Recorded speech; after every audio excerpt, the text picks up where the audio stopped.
ভক্তবৃন্দের চরণে আমার কোটি কোটি দণ্ডবৎ প্রণিপাত। শ্রীমান মহাপ্রভু সনদস্বামীর অন্যতম সর্বজ্যেষ্ঠ সনাতন বৈষ্ণববাদকে উপলক্ষ করে বিশ্বজীবকে হরিভক্তি শিক্ষা দান বিধিভক্তির প্রসঙ্গ আলোচিত হচ্ছে। বিধিভক্তির কথা বলতে গিয়ে সুখদেবের প্রসঙ্গ তুললেন মহাপ্রভু। হরিদ্বারে ব্রহ্মকুণ্ডের তীরে সুখদেব এসেছেন 16 বৎসরের যুবক, অঙ্গে কোনো বসন না, সারা অঙ্গ ধুলি সুশোভিত, মদমত্ত ব্যক্তির মতো হেলতে দুলতে আসছেন।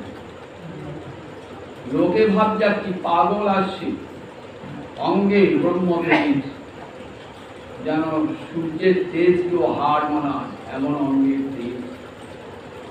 মহারাজ পরীক্ষিত উত্তম আসনে বসিয়েছেন, গললগ্নি কৃত আসে, বলছেন অহোভাগ্যম অহোভাগ্য, আমি অভিশপ্ত বটি, কিন্তু আমার এমন ভাগ্য যে সুখদেবকে দেবতারাও দর্শন পান না, আর সেই রাজনন্দনের সুখদেব এসেছেন আমার সভায় কৃপা করে। এত বড় সৌভাগ্যের ঘিরে আছে। গঙ্গার জল এনে সুখদেবের চরণ ধুয়ে দিয়েছেন, সোনার সিংহাসনে বসিয়েছেন। আমি তো আসন্ন মৃত্যু, এখন আমার কর্তব্য কি এই প্রশ্নটি? সেই প্রশ্নের উত্তর দিতে গিয়ে সুখদেব বলছেন, শোনো মহারাজ, তস্মাৎ ভারত সর্বাত্মা ভগবান হরিশ্বর, শ্রোতব্য কীর্তিতব্য স্মর্তব্য চেচ্ছতা ভয়ম, চ যুক্ত ইচ্ছতা যুক্ত অভয়, চেচ্ছতা অভয়। অভয় মানে ভয়হীনতা, কে বলে অভয়। সংসারে তো আমরা এমন সংসারে বাস করি, প্রতি মুহূর্তে আমাদের উদ্বিগ্ন বুদ্ধি, প্রতি মুহূর্তেই ভয়ের কারণ। দেহ এবং দৈহিক বস্তুতে অহং মমত্ব বোধ এসেছে। দেহটাকে আমি বলে ভেবেছি, আর দেহের সঙ্গে যা কিছু দৈহিক বস্তুকে আমার বলে ভেবেছি। এই যে আমি আমার বোধ, এর থেকেই হয়েছে ভয়ের উৎপত্তি।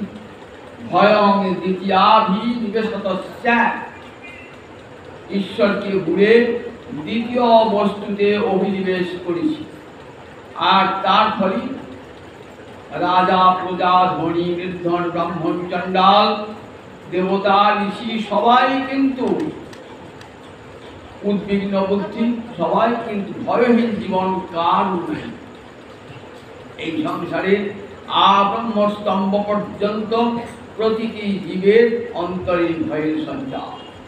সুখদেব বলছেন, মহারাজ অভয়ম ইচ্ছতা, যদি ভয়হীন জীবন যাপন করতে চান, এই সংসার সাগর পার হতে চান, এই দুঃখের সাগর যদি পার হতে চান, মৃত্যুর ভয় থেকে মুক্তি পেতে চান, যদি অমৃতত্ব লাভ করতে চান, তাহলে একটাই পথ। ভগবান শ্রীহরি, যিনি সর্বাত্মা, শ্রীধরস্বামী এই সর্বাত্মা শব্দের টিকা কর্তৃকে বলছেন শ্রেষ্ঠম। ভগবান শ্রীহরি সকলের প্রিয়। শ্রেষ্ঠ মানে প্রিয়তম, মানে হল শ্রেষ্ঠ। প্রিয় শব্দের উত্তর তম প্রত্যয় করে প্রিয়তম হয়, আবার ইষ্ঠন প্রত্যয় করে শ্রেষ্ঠ হয়। যার উপরে আর প্রিয় কেউ নাই। প্রিয় বিদ্যা, প্রিয় উদ্যাগ, প্রিয় অন্যস্মাৎ সর্বস্মাৎ।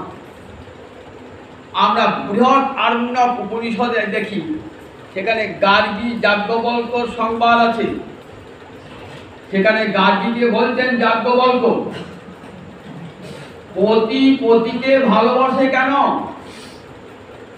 পতির জন্যে ভালোবাসে না, আত্মনস্তু কামায় প্রিয়ং ভবতি। নিজের আত্মাকে ভালোবাসে, তাই পতির মধ্যে সে আত্মাকে দর্শন করে বলে পতিকে ভালোবাসে। পিতা পুত্রকে ভালোবাসে কেন? পুত্র বলে নয়, পুত্রের মধ্যে আত্মাকে দর্শন করে বলে। তাহলে আত্মার সকলের প্রিয়, এটা প্রমাণিত। আর গোবিন্দ হলেন আত্মারও আত্মা, অখিল আত্মা, তাই তিনি সর্বশ্রেষ্ঠ। কিন্তু ভগবানকে তো শ্রেষ্ঠ বলে মনে হয় না আমাদের। তাকে শ্রেষ্ঠ বলছি, শ্রেষ্ঠ বলে তো মনে হয় না। মনে হয় আমার স্মৃতি শ্রেষ্ঠ, আমার পুত্র শ্রেষ্ঠ, আমার আত্মীয় স্বজনেরা শ্রেষ্ঠ বলে মনে হয়। ওই ভগবানকে তো শ্রেষ্ঠ বলে মনে হয় না। বলে হবে এখন ওই ভগবানকে শ্রেষ্ঠ বলে মনে হবে, শ্রেষ্ঠ ভাবটি চাপা আছে। কেমন জানো, একটা ডোবায় জল রয়েছে, তো ডোবার জলের চারদিকে মাটির পাড় আছে। সেই ডোবার জলটা দিন দুদিন এক জায়গায় থেকে ভেজে বুঝে গেছে, সে জলটা আর খাওয়া হয় না, সে জলটায় বাসন মাজা হয় না, কাপড় কাচাও হয় না, ভেজে মধ্যে দুর্গন্ধ হয়ে গেছে। বলে দেখো, ওই পুকুরের পাড়ে দাঁড়িয়ে থাকো, ওই ভাদ্র মাসে শ্রাবণ মাসে যখন প্রবল পানি ধারা হবে, তখন দাঁড়িয়ে থাকো, দেখবে ওই ডোবার জলটা কোন দিকে যেতে চায়। শ্রাবণ মাসে ভয়ঙ্কর বৃষ্টি, প্রবল ধারাবর্ষণে বৃষ্টি হচ্ছে, মুষলধারে বৃষ্টি হচ্ছে। আমি পুকুরের পাড়ে পাড়ে দেখছেন, পুকুরটা ছাপিয়ে গেল, ছাপিয়ে ওই পুকুরের জলটা কোথায় গেল? নালা দিয়ে গেল, নালা দিয়ে কোথায় গেল? গঙ্গায় গেল, গঙ্গা দিয়ে চলে গেল 11 মহাতীর্থ সমুদ্রে পড়ে গেল। তাহলে দেখুন, ওই যে ডোবার জলটা, ওর গতি কোন দিকে? সমুদ্রের দিকে ওর গতি।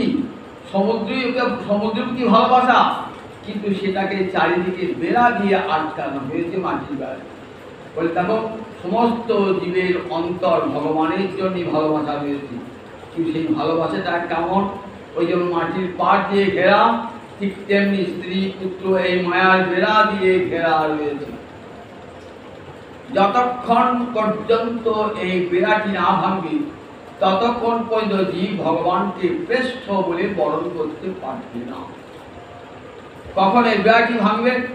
মামে বজে প্রপদ্যন্তে মায়ামে দাঙে তদন্তিতে। মায়া এমন করে চারিপাশে বেড়া সৃষ্টি করেছে না, আমাকে ভগবানের দিকে যেতে দেবে না। কখন মায়া ছাড়বে আমাকে? যখন হে গোবিন্দ আমি তোমার হলাম বলে যখন গোবিন্দ চরণে আশ্রয় করব। মাম এ বজে প্রপদ্যন্তে, প্রপদ্যন্তে শব্দের অর্থ আমি আমার দেহ মন আত্মা সব তোমার চরণে চিরদিনের মতো অর্পণ করলাম। এমনি করে যখন শরণাগত হবে জীব, তখন আর মায়া তাকে স্পর্শ করবে না।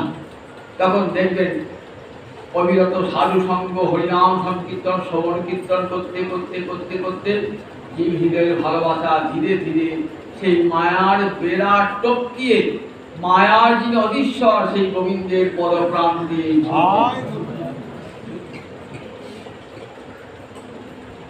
মহিষর্গ গুহাস হয়ে বলতে আমি সমস্ত জীবের হৃদয় গুহাতে রয়েছি।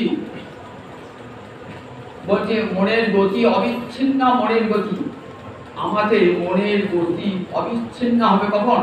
হরিকথা শুনতে শুনতে, সাধু সঙ্গ করতে করতে দেখবেন ওই হৃদয়ের ভালোবাসাটা, যে ভালোবাসাটা আবদ্ধ হয়েছিল, তারপরে সেই ভালোবাসায় কত পঙ্কিলতা, কত আবিলতা। কিন্তু ওই যে ডোবার জলটা যতক্ষণ আটকে ছিল ততক্ষণ কত দুর্গন্ধ, পাতা পাতা থেকে আরম্ভ করে সব পোষা দুর্গন্ধ। সেখানে বাসন কোসন কাঁচা, বাসন কোসন মাজা হবে না, কাপড়ও কাঁচা হবে না, খাওয়া হবে না। ঠিক তেমনি আমাদের ভালোবাসাটা এইরকম হয়ে গেছে। স্ত্রী পুত্রকে অতিক্রম করে সে ভালোবাসা দিতে পারছে না, বলে যাবে সেই ভালোবাসা যাবে। বলে দেখো গোবিন্দ যখন জীব হৃদয় দিয়েছেন না, তখন সেই হৃদয়েও যিনি বাসা বেঁধেছেন, হৃদি অয়ং, তিনি হৃদয়ে রয়েছেন, তাই এর নাম হৃদয়। হৃদি অয়ং, হৃদয়ে রয়েছেন বলি হৃদয়টার নাম হল হৃদয়। হৃদকুণ্ডলীকে তিনি রয়েছেন। বলেন সাধুগুরুর সঙ্গে হরিকথা শুনতে শুনতে বলেন দেখো হৃদয়ের এই বাঁধ ভাঙা হৃদয়, তার যে উচ্ছ্বাস কোথায়, একবারে গোবিন্দ চরণ সমুদ্রে দিয়ে। তসমা ভারত সর্বাত্মা, ভারত মানে ভরত বংশের সন্তান। মহারাজ পরীক্ষিত, তুমি কোন বংশে জন্মিয়েছ? ভরত বংশে জন্মিয়েছ। সুতরাং তোমার হৃদয়ে তো হরিভক্তি এমনিতেই আছে। তুমি যে বংশে জন্মিয়েছ এই বংশ তো ভক্তের বংশ। ভক্তের বংশে যে জন্মায় সে হরিভক্তি নিয়েই, ভক্তির সংস্কার নিয়েই জন্মায়। সুতরাং মহারাজ তোমার হৃদয়ে তো হরিভক্তি রয়েছে এমনিতে। তস্মাৎ ভারত সর্বাত্মা ভগবান হরি ঈশ্বর।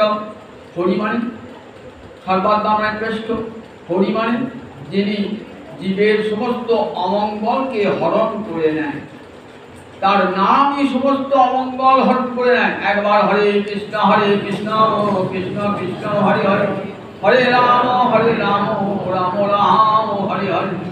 একবার হরি নামে যত পাপ হরে, পাপীর সাধ্য নাই তত পাপ করে।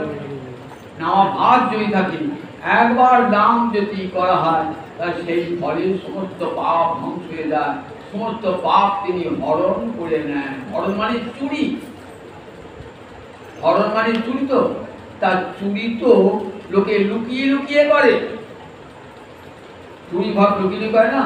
আমার হৃদয়ের পাপ তোমাকে লুকিয়ে লুকিয়ে চুরি করতে হবে না প্রভু, তুমি সাক্ষাৎ নিয়ে যাও আমার হৃদয়ের পাপটা। কেউ তোমাকে ধরবে না, কোনো পুলিশ তোমাকে গ্রেফতার করবে না। বলছে আমার হৃদয়ের পাপ তুমি সকলের সামনে নিয়ে যাও প্রভু। কিন্তু নেয় না কেন? আমরা কিন্তু যেটা অমঙ্গল তাকে মঙ্গল বলে আগড়িয়ে ধরে রয়েছি। স্ত্রী পুত্রের প্রতি মায়া, পুত্রের প্রতি ভালোবাসা, স্বামীর প্রতি ভালোবাসা, স্ত্রীর প্রতি ভালোবাসা, অর্থমিত্রের প্রতি ভালোবাসা, সেটা কি মঙ্গল, সেটা দেবো না। তাই সেটা কি করছে ভগবান লুকিয়ে লুকিয়ে চুরি করে নেন, দেবো না, তাকে প্রিয় বলে ধরে রেখেছি। ভগবান কৃপা করে কি করেন, সেকে হরণ করে নেয়। পুতনা দুটিতে চৌড, পুতনার প্রাণ হরণ করার সঙ্গে সঙ্গে তার সব পাপ পর্যন্ত হরণ করলেন ভগবান। তাই হরি শব্দ একটা তো হরতি ইতি হরি, যার নাম উচ্চারণ মাত্র সমস্ত পাপ অপহৃত হয়ে যায়। তস্মাৎ ভারত সর্বাত্মা ভগবান ঈশ্বর হরি। ঈশ্বর ইতি আবশ্যকত্বম, বলে ঈশ্বর তিনি গোবিন্দ, তাকে ভজন জীবের আবশ্যক। ভগবত ঈশ্বরকে ভজন না করলে চারি বর্ণার সমিজ্যোতি কৃষ্ণ নাহি ভজে, স্বধর্ম করিলেও ছিল রবে করি মজে। চারি বর্ণের মানুষ, চারি আশ্রমের মানুষ যদি বলে আমরা আপন আপন বর্ণ ধর্ম পালন করবো, আমি ব্রাহ্মণের ছেলে আমি ব্রাহ্মণের ধর্ম পালন করবো, আমি ক্ষত্রিয়ের ছেলে ক্ষত্রিয় ধর্ম পালন করবো, আমার তো হরিভজনের কোনো প্রয়োজন নাই। হরিভজন করবো কেন? আমার মৌনী যে বর্ণের ধর্ম আশ্রম ধর্ম সে পালন করবো। তারপরে দেখো আপন আপন বর্ণ ধর্ম আশ্রম ধর্ম পালন করে যদি গোবিন্দ ভজন না করো তাহলে কি হবে? পতন তথ অধঃপতন, আপন স্থান থেকে পড়ে যাবে। তুমি যেখানে ছিলে সেখান থেকে নিচে চলে যাবে। স্থানভ্রষ্টা পতন তথ। কারণ গোবিন্দ সবার জনক, গোবিন্দ হতে সমস্ত জীবের সৃষ্টি মত্ত সর্বাঙ্গ প্রবর্ততে গীতা। ভগবানই পিতা, ভগবানই মাতা। যদি পিতা মাতাকে কেউ ভালো না বাসে তার কি গতি হয়? যতই ঠাকুর ভজুক, যদি ভগবানের নাম করুক, তার কিন্তু ভগবান তার যদি কোনো দিন প্রসন্ন হবেন না। যে পিতা হতে, যে মাতা হতে আমার পৃথিবীতে প্রথম আবির্ভাব, সেই পিতা মাতাকে যদি লঙ্ঘন করে থাকি, সেই পিতা মাতাকে যদি শ্রদ্ধা না করে থাকি, তাহলে আমার সমস্ত ধর্ম কর্ম মিথ্যা হয়ে যাবে। গোবিন্দ সকলের জনক, অতির ভক্তা প্রভু সাক্ষী নিবাস শরণং শ্রী। সেই ভগবানকে যদি না ভজনা করেন তাহলে পতন স্থানাভ্রষ্টা পতন হয়ে যাবে। তাই গোবিন্দের ভজন সমস্ত জীবের অবশ্য কর্তব্য। ভগবান হরি ঈশ্বর, ভগবান এইসব কি বলে? ভগবান ইতি সৌন্দর্য। ভগবান বলে কি বোঝায়? শিরসাই বলছেন ভগবান ইতি সৌন্দর্য। জগতে মানুষ সুন্দরকে পেতে চায়। আমার দুটো চোখ সুন্দরকে দেখতে চায়, আমার দুটো কান সুন্দর কথা শুনতে চায়, আমার জিহ্বা সুন্দর বস্তু খেতে চায়। বলতে কি জগতে সুন্দরকে ছাড়া অসুন্দরকে কেউ চায়? কেন চায়? আমি যে সুন্দরের অংশ, সেই জন্যে সুন্দরের প্রতি ভালোবাসা নিয়েই আমি জন্মেছি। তোকে ভালো দেখবো ভদ্রং কর্ণে বিষ্ণুয়ামদে বা ভদ্রং পশ্চিম অক্ষমী যাত্রা। বেদে ঋষিরা বলছেন সকাল উঠে কানে যেন ভালো কথা শুনতে পায়, ভালো জিনিস দেখতে পায়, দেবিত দেবতা নির্দিষ্ট পরমাণু প্রাপ্ত হয়ে যেন ভালো জিনিস দেখতে পাই চোখে, যেন ভালো কথা শুনতে পাই, যেন ভালো কথা বলি। বেদে ঋষি বলে তাহলে দেখুন এই সুন্দরের প্রতি আমাদের আকর্ষণ চিরকাল চিরকাল। কেন সুন্দরের প্রতি আকর্ষণ চিরকাল? মহাকবি কালিদাস অভিজ্ঞান ও শকুন্তলম নাটকেও বলেছেন সুন্দরের প্রতি মানুষের যে ভালোবাসা সেটা জন্মান্তর জন্ম জন্মান্তর মানুষের হৃদয়ে থেকে যায়।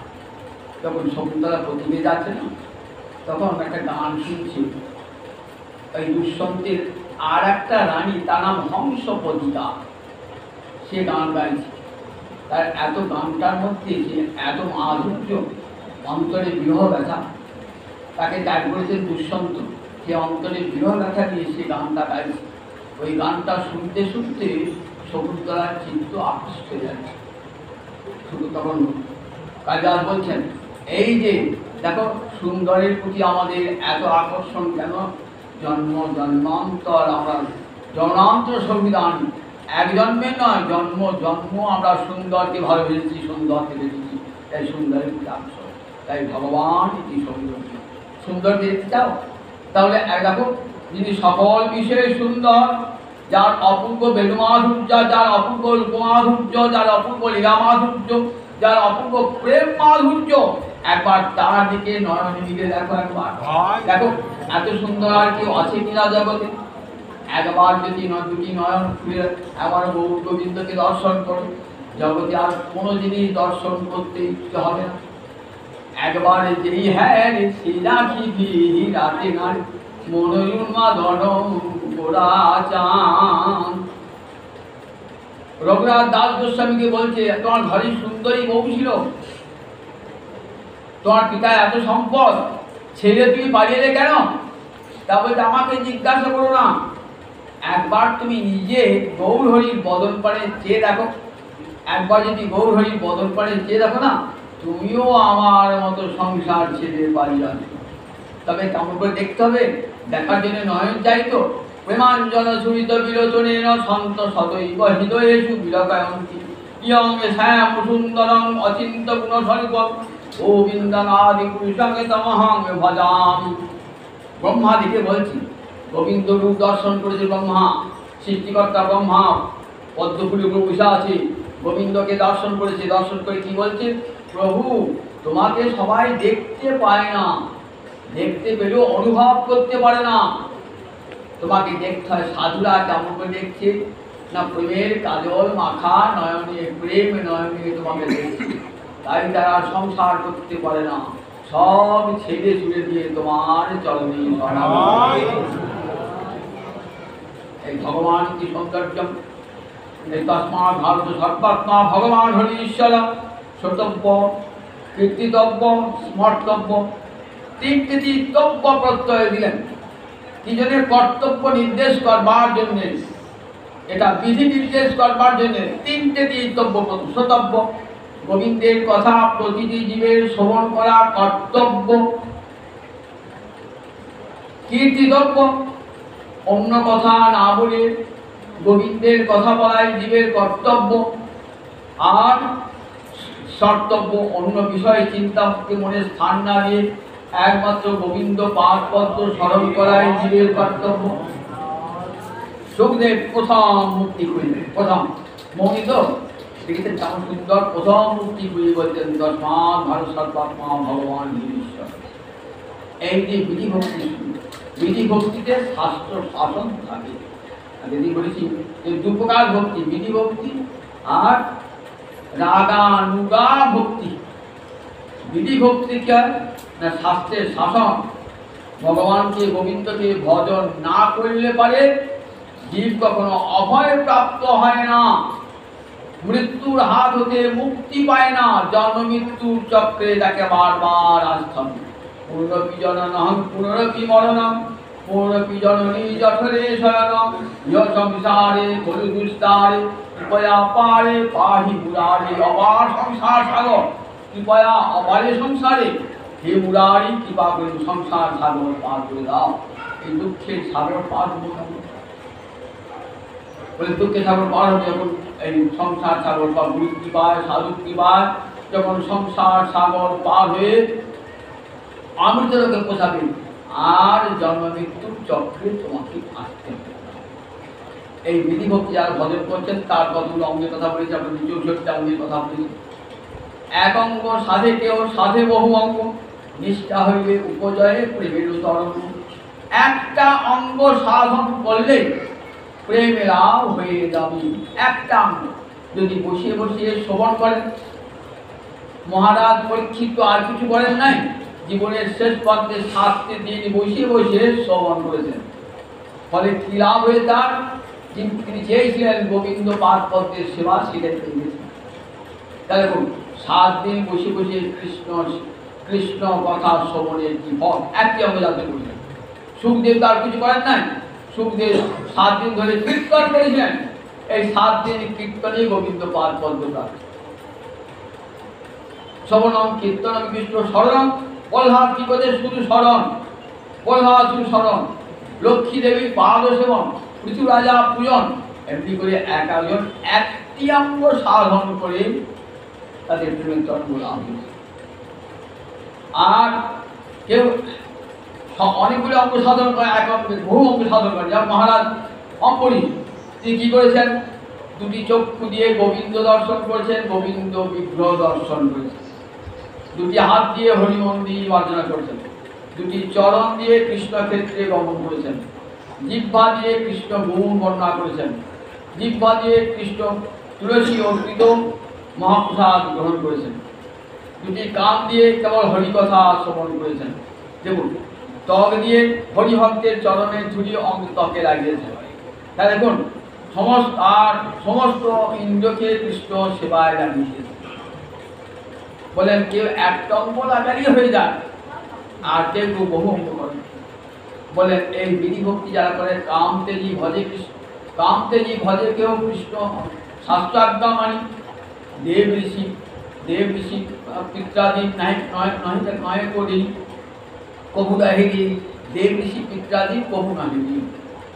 আমরা জন্ম থেকে আমাদের 5টা ঋণ আছে, আর 5 জায়গায় আমাদের হিংসা।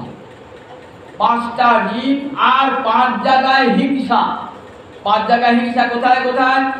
কণ্ডনী, পেশনী, চুল্লি, চতুর্কুম্ভী চ মার্জনী। এই পঞ্চস্না গৃহস্থ পঞ্চযোগটা।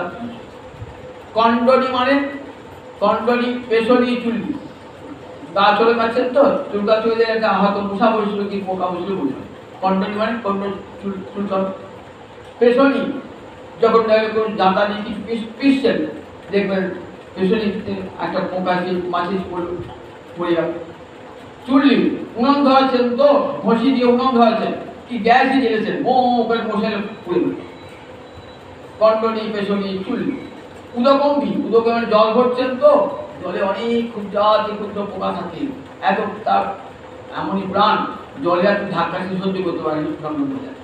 জল ঘরাতে জল ভরছেন তো, সে আঘাতে মৃত্যু হয়ে যায়। মার্জনী ঝাঁটা দিয়ে উঠোন পরিষ্কার করছেন তো, দেখবেন অনেক মরে যায়। এগুলো অনিচ্ছাকৃত, আমি চাই নাই, তথাপি 5 জায়গায় হিংসা হয়ে গেল। আর 5 জায়গায় জন্ম থেকে মানুষের ঋণ থেকে যায়। 5 জায়গায় কি ঋণ?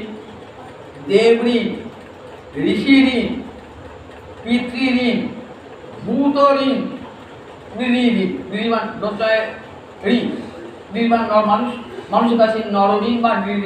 তাহলে 5 জায়গায় ঋণ। 5 জায়গায় ঋণ কি কি?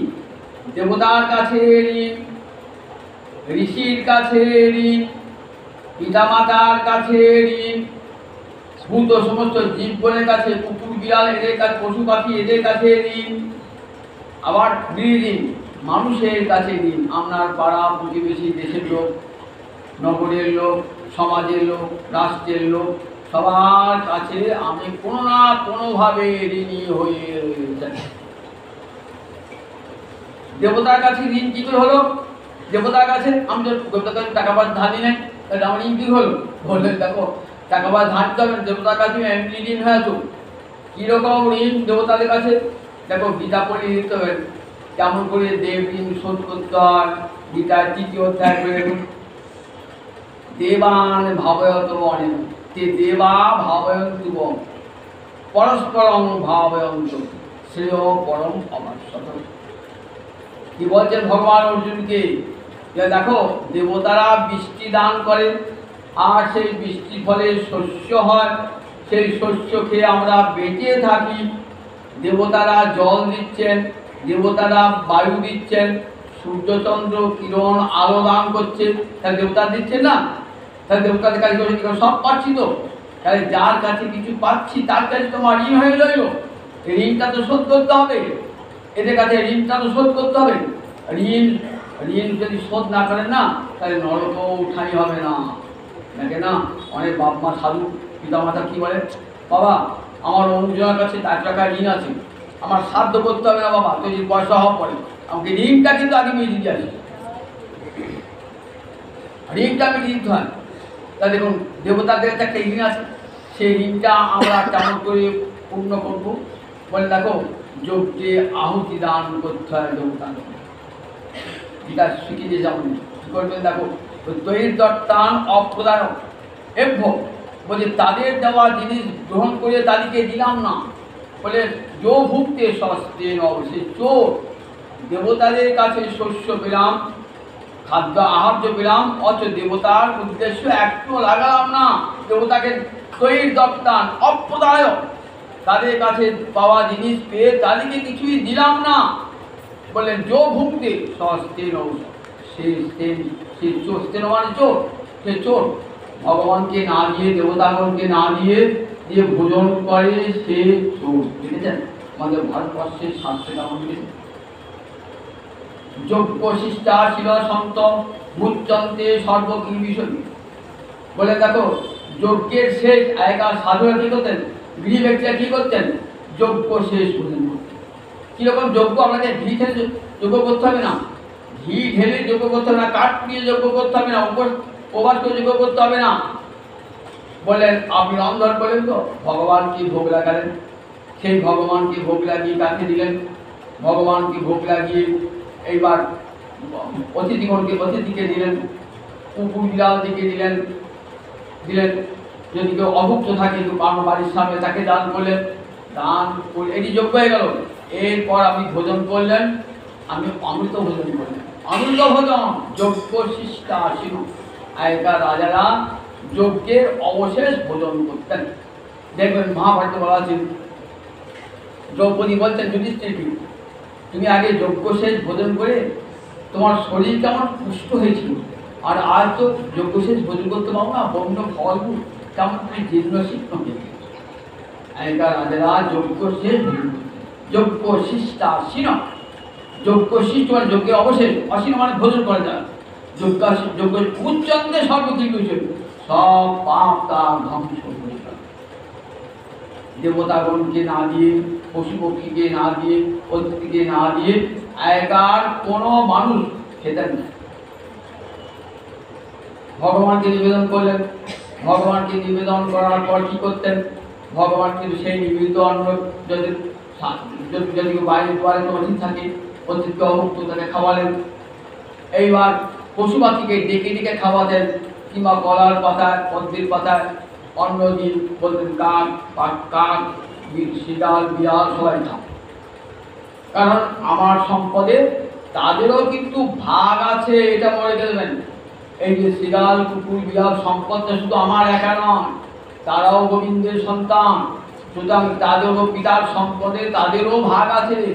আমরা তাদেরকে দিলাম, ঠকিয়ে দিয়েছি, তাই তারা কি করে চুরি করে খেয়ে পালা, দেখেন না হনুমান এসে গলা চুরি করে পালাচ্ছে। আমরা বিস্কুটে করতে পারি, আমার ভাগ নাই, আমার ভাগ দিস, ভাগ দিস এই সম্পদে, আমার তো আমি তো গোবিন্দের সন্তান, আমার তো ভাগ আছে, আমাকে দিস নাই তো, তা আমি কী করবো? চুরি করে খাবো, চুরি করে খাবো। বিড়াল এসে দুধটা খেতে পালালো আপনার, বলে কেন? আমি ঠিক করেছি, ওটা আমারও ভাগ আছে, আমাকে দাও নাই, তাই জোর করে দেয়। দেখেছেন তো, জোর করে তারা কেড়ে নেয়। কিন্তু সম্পত্তি একটা ছেলে একটা ঠকা, কী করবে? সেই ছেলেটা জোর করে কেড়ে নেন তার কাছে। আমার তো বাবার সম্পত্তি, তুমি নিয়ে যখন জোর করে কেড়ে নেবে না, এই তেমনি কুকুর বিড়াল শিয়াল এরাও তো গোবিন্দের সন্তান। আমরা সম্পদ মানুষ চালাক মানুষ সব ভাগ করে নিয়ে তাদেরকে দেয় না। একবার তাকে সাধু ব্যক্তি আর তাদেরকেও দান করে, সাধু ব্যক্তি না তোমাদেরও ভাগ আছে, শিয়াল কুকুর পক্ষী সকলে নিয়ে খাওয়া। এর ফলে কি হয় না, বলেন দেখো মুচ্যন্তে সর্বকিল বিষয়, সমস্ত পাপ থেকে তারা মুক্তি হয়ে যায়। সেটা শাস্তি করে দেখো, এই ঋণটা শোধ করবো জেনে কি বলবে? পঞ্চস্না গৃহস্থ পঞ্চযজ্ঞ, 5টা যজ্ঞ করবে প্রতিদিন। কিরকম 5টা যজ্ঞ?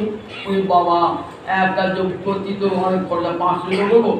বলে না না, কিছুই করতে হবে না, যেমন থাকেন তেমনি থাকবেন, পয়সাও খরচ করতে হবে না। যেমন দেখো, অধ্যাপনং ব্রহ্মযজ্ঞ, পিতৃযজ্ঞ সুতর্পণম, হোমদৈব বলিভোগ্যম, ত্রিযজ্ঞ অতিথি পূজনম। বলেন দেখো, অধ্যাপনং ব্রহ্মযজ্ঞ, ঋষিদের কাছে একটা ঋণ আছে। কেন ঋষির কাছে?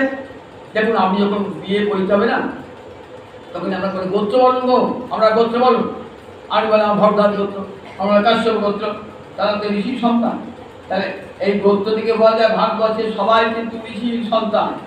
তাহলে ঋষির সন্তান যদি হই, ঋষিরা কী করছেন? তারা বেদ অধ্যয়ন করেছেন, আমাদের মঙ্গলের জন্য কত শাস্ত্র লিখে গিয়েছেন, আমাদের দীক্ষা দানের ব্যবস্থা করেছেন। তাহলে দেখুন, হরিনাম ভজন করবার ব্যবস্থা করে গেছেন তারা। তাহলে তাদের কাছে একটা ঋণ হয়ে গেছে, সেই ঋণটা শোধ করবো কেমন করে? সেই ঋণটা কেমন করে শোধ করবো? ঋষি ঋণটা শোধ হবে কেমন করে? বলে ঋষি ঋণটা শোধ হবে নিজের শাস্ত্র অধ্যয়ন করে, অপরকে শাস্ত্র পড়িয়ে, গুরু মন্ত্র জপ করে, গায়ত্রী মন্ত্র জপ করে, গীতা পাঠ করে, ভাগবত পাঠ করে ঋষিদের যে ঋণটা, সেই ঋণটা শোধ হবে। ঋষিদের ঋণটা শোধ হবে এমনি করে ঋষি অধ্যাপন, এটা বলে ব্রহ্মযজ্ঞ, অধ্যাপন ব্রহ্মযজ্ঞ, পিতৃযজ্ঞ তর্পণ, পিতা মাতাকে প্রত্যেক দিন তীর্থ করবার জন্য জল দান করতে হয়। আমরা শুধু মহালয়ার দিন করি তো, শাস্ত্রবেলা প্রতিদিন করলে এক বা মা বছরে একবার খাবে, তুমি যে রোজ খাও, ভগবান পিতা মাতাকে দেবে না, প্রতিদিন ভগবানকে তর্পণ মানে তুষ্ট করা, ত্রিধাতু অনাট প্রত্যয় করে তর্পণ, পিতা মাতাকে তৃপ্তি দান করা। তোমরা আমাদেরকে জন্মদান করেছো, সুতরাং তোমরা আমাদের আদ্য গুরু, তোমাদের থেকে আমাদের প্রকাশ, কত কৃপা করে আমাদেরকে মানুষ করেছো মা। জন্মী জন্মৈশ্বর সরকার তুমি গরিয়সী, ভূমে গরিয়সী মাতা গর্ভধারণ পুষুনা, অতহি ত্রিষু লোকেষু নাস্তি মাদ্দি সম গুরু। কি বলছে শাস্ত্রে, কি বলছে দেখুন মা কেমন বলছেন দেখো, পিতুরপ্যধিকা মাতা, পিতার চেয়েও মাতা বড়, গর্ভে ধারণ করে সন্তানকে পোষণ করে। কত দুঃখ কষ্ট মাকে সহ্য করতে হয়েছে আমাকে মানুষ করবার জন্য। সেই মাকে যদি মনে না রাখি, তাকে যদি তর্পণ না করি, তাহলে হবে না, পাপ হবে না, পাপ হবে না। যদি ধর্ম কর্ম তাদের কথা মনে রাখতে হবে। পিতা সর্ব পিতা ধর্ম, পিতা হি পরমগীতপ, ভিতরি প্রতিমা পণ্যে পূজন্তে সর্বদেবতা। পিতাই সর্ব, পিতাই ধর্ম, পিতাই তপস্যা, পিতরি প্রতিমা পণ্যে। পিতা যদি প্রসন্ন হন, পিতরি শব্দটি বিভক্তি আছে, ভাবে শব্দটি, পিতরি প্রতিমা পণ্যে। পিতা যদি প্রসন্ন হন, তবে সর্বদেবতা প্রসন্ন হবে। পিতাকে প্রসন্ন করে না, মাকে প্রসন্ন করে নাই। মাকে বৃদ্ধাশ্রমে পাঠিয়ে দিয়েছেন, বাবাকে যদি খেতে দেন না, আর এদিকে সে কত খঞ্জনিবাজি হইনাম করছেন, বলে কিছুই হবে না তোমার, কিছুই হবে না তোমার। বলে দেখো পিতা মাতার কাছে ঋণটা করলেন, শোধ করলেন না। তাই পিতা ধর্ম পিতা সর্ব পিতা ধর্ম পিতা হি পরম পিতা পরম প্রতিষ্ঠা যা হতে যাব আমি এসেছি জগতে যার করুণায়। তাই ঋণ শোধ করতে হবে কি করে? প্রতিদিন তর্পণ করি, কিছু না করো গোবিন্দের চরণামৃত বিদ্বিভ্য সদা পিতা মাতার উদ্দেশ্যে দেন। তাহলে প্রতিদিন সদা বলে পিতৃযোগে তর্পণ। হোম দৈব, বাড়িতে হোম করেন তো। আমরা আগে যোগ্য করতাম, আমরা যোগ্য করতে পারি না, সামান্য হোম করি। হোম না করেন ভগবানের অর্চনা করেই হবে। হোম দৈব, সেইটা করে ভগবান প্রসাদ লাগালেন, সেই প্রসাদ দেবতার উদ্দেশ্যে অর্পণ করলেন। তাই সেটা দৈবযোগ্য হয়ে গেল, দৈবযোগ হয়ে গেল। প্রত্যেক পরবে পরবে যে সমস্ত দেবতারা আছেন তাদের উদ্দেশ্যে ভোগ নিবেদন করলাম, এটা দেব সেবা হয়ে গেল, তাহলে দৈবযোগ্য হয়ে গেল। হোম দৈব বলির ভোগ। এইবার কাক পক্ষী এসবেরা রয়েছেন তো, এদের কাছে ঋণ রয়ে গেছে। কেন ঋণ রয়েছে? এরা আমাদের উপকার করে, এরা আমাদের পরম বন্ধু। দেখেন একটা শ্রেষ্ঠা পড়ে রয়েছে রাস্তাতে, তো আমি যাচ্ছি তো পাটা মাটিয়ে গেলে, কিন্তু কাক যদি থাকে সেটা খেতে পারে না। তাহলে পরিবেশটাকে কেমন সুস্থ থাকতে হবে, পরিবেশ বান্ধব কেমন দেখুন। এরা সব কুকুর দেখুন, বিড়াল, এগুলো সব কিন্তু আমাদের পরিবেশ বান্ধব। একদিন ঋষিরা বলে এসেছিলেন, তখন মানুষ বিশ্বাস করে না। আমাদের ভারতবর্ষের সভ্যতা ছিল তপবন ভিত্তিক, ভারতবর্ষের সভ্যতা আশ্রম ভিত্তিক।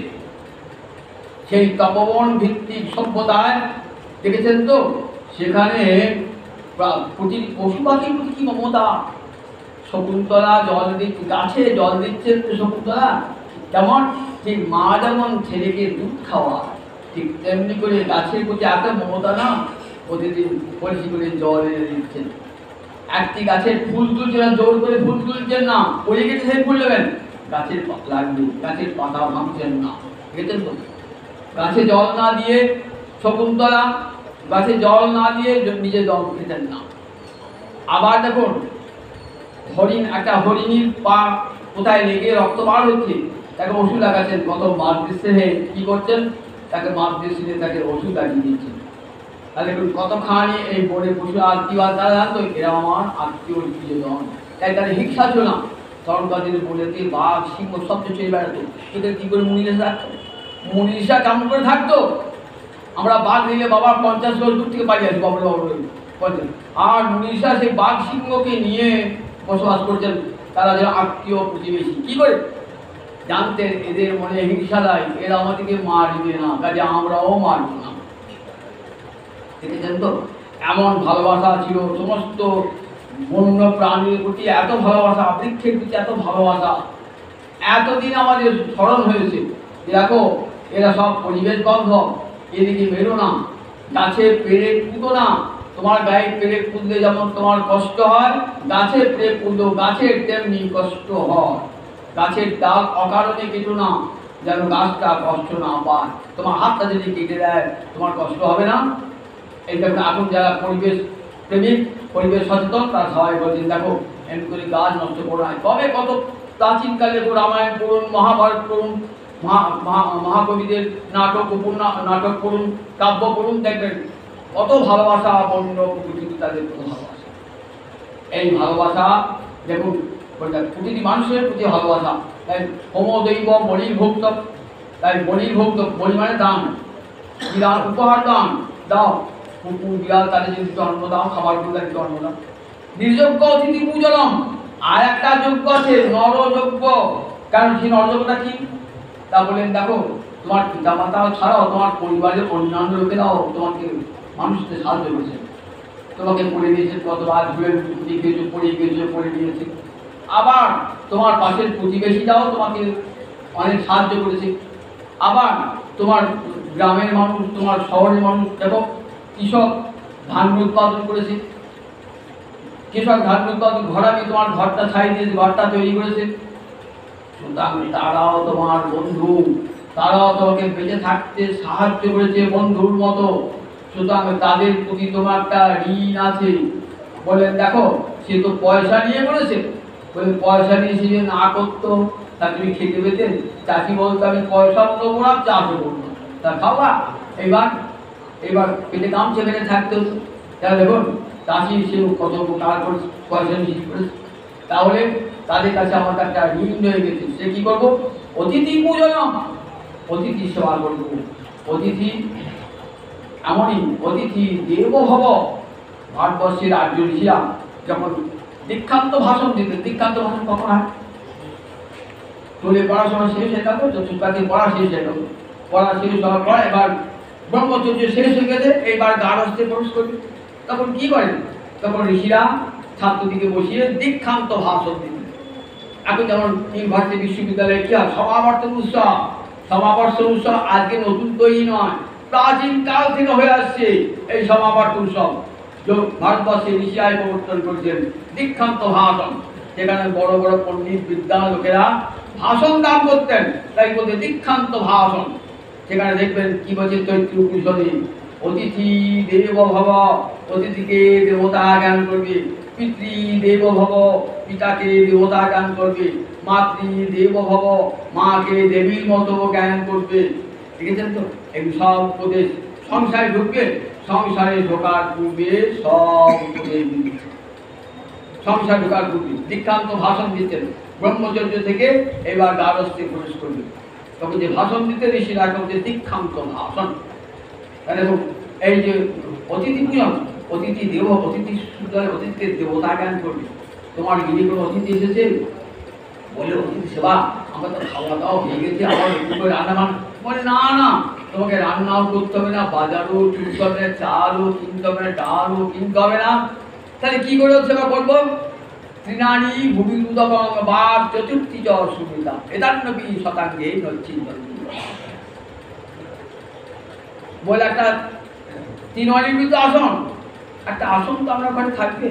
যদি ভালো আসন নাই থাকে, পয়সার অভাবে কিনতে পারেন নাই, কিন্তু তৃণানিবৃত একটা কুশের আসন তো থাকবে, সেটাকে কিন্তু বলতে একটু বসবার জায়গা। আমি গাছ তলায় থাকবো, ছাঁচ তলায় থাকুন, যেখানে থাকুন, রাস্তার ধারে থাকুন, আপনি যদি বসার জায়গা পেতেন, ও আমার কাছে একটু বসা দেবে। একটু পুকুরে জল এনে খাওয়ালেন, দুরকম তৃণানি ভূমি দুরকম বাপ চতুর্থী, আর যদি মিষ্টি কথা, ভালো কথা তো বলতে পারা যায়। ইতান্নবি সাধুজনের গিয়ে এই চারটে জিনিসের কখনো উচ্ছন্ন, এই চারটে জিনিস কখনো বিনষ্ট হয় না। সাধুদের গিয়ে চারটে জিনিস সব সময় থাকে। এটি হচ্ছে হয়ে যাচ্ছে। আর ওদিকে দূর দূর করে ফিরে দিলেন, যাবো আমরা সময় সকাল বেরো, তাই দিলেন। কী হবে ফলটা? এখন আমরা দক্ষিণ কারণের সব বিরাট বিরুদ্ধে দূর থেকে তাড়িয়ে দিই, তার ফলটা কী হবে? অতিথির্যস্য ভগ্নাশ গৃহাস্তুতি নিবর্ততে সতস্মৈ দুষ্কৃতি দত্ত্বা পূর্ণমাদায় গচ্ছতি। অতিথি আপনার বাড়ি থেকে ফিরে গেল, ভগ্ন হৃদয়ে ফিরে গেল, কিছুই দিলেন না, তিক্ত কথা বলে তাকে বাড়ি থেকে বার করে দিয়ে গেলেন। এবার অতিথির্যস্য ভগ্নাশ গৃহাস্তুতি নিবর্ততে, আপনার বাড়ি থেকে ফিরে গেল, সে কী করলো? সতস্মৈ দুষ্কৃতি দত্ত্বা পুণ্যম আদায় গচ্ছতি। সে তার দুষ্কৃতিটা, পাপটা আপনাকে দিয়ে যাবে, আর আপনি যেটুকু পুণ্য সঞ্চয় করেছেন সেটা সে নিয়ে পাবে, সেটা সে নিয়ে পালাবে। তাই কখনো না তাকে বিরাট বিরক্ত হয়ে কখনো করবেন না পারেন। আপনার নিজে অসামর্থ্য জ্ঞাপন করবেন, এক গ্লাস জল খাবেন, একটা বাতাসা খাওয়াবেন, তাতেই যথেষ্ট অতিথি সেবা হয়ে যাবে। এই অতিথি সেবা পরম ধর্ম নির্যোগ্য অতিথি পূজন। এই অতিথি সেবা বলেন এইগুলি এই পঞ্চযজ্ঞ কামত্যাজি কৃষ্ণভাজে শাস্ত্রাজ্ঞা মানি। বলে যারা ইহলোকের কামনা পরলোকের কামনা পরিত্যাগ করে শাস্ত্রের আজ্ঞা মেনে গোবিন্দ চরণ ভজনা করেন, তারা যদি পঞ্চঋণ শ্রদ্ধা করেন, তাদের কোনো ক্ষতি হবে? বললেন না, ক্ষতি হবে না। সেটা আবার পরের দিন 8টা